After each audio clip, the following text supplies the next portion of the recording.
निश्चय पूर्वक वचन सुनकर मैं क्या करूं, यह सोचकर पार्वती पुत्र गणेश जी बहुत दुखी हो गए। इसी बीच द्वार पर गणों का तथा गणेश का कलह सुनकर देवी पार्वती ने अपनी सखी से कहा, देखो द्वार पर किस प्रकार का कलह हो रहा है। सखी ने वहां आकर सारा वृत्तांत जान लिया और क्षण मात्र में सब कुछ देखकर प्रसन्न होकर वह पार्वती के पास गई।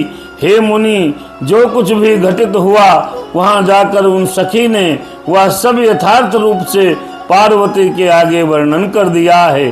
सखी बोली, हे महेश्वरी, हमारा गण जो द्वार पर स्थित है उसको शिव जी के वीर गण निश्चित रूप से धमका रहे हैं। शिव तथा उनके सभी गण बिना अवसर के घर में जबरदस्ती कैसे प्रवेश कर सकते हैं, यह तो आपके लिए शुभतर नहीं है।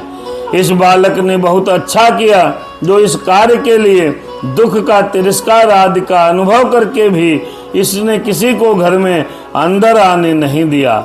इसके बाद इन लोगों में परस्पर विवाद चल रहा है।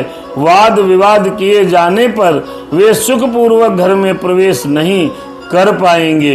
हे प्रिय, यदि वाद विवाद किया गया तो मेरे गण को जीतकर विजय प्राप्त करने के बाद ही वे घर में प्रवेश कर सकते हैं, अन्यथा नहीं।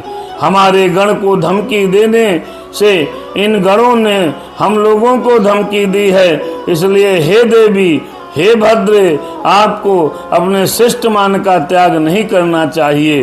हे सती, शिव जी तो बंदर के समान सदैव आपके अधीन हैं। समझने योग्य बात है।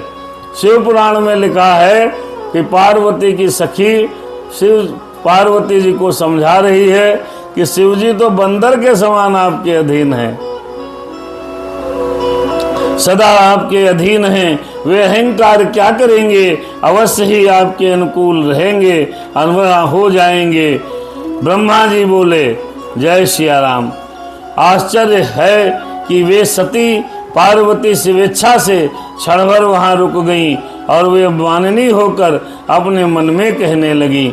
शिवा बोली, अहो, यह बड़े आश्चर्य की बात है कि शिव के गण क्षण मात्र भी नहीं रुक सके। इस प्रकार प्रवेश का हठ उन लोगों ने कैसे ठान लिया।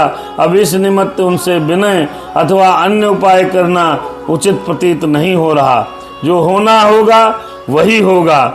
मैंने जो कर दिया उसे अन्यथा कैसे कर सकती हूँ। ऐसा कहकर प्रिया पार्वती ने अपनी सखी को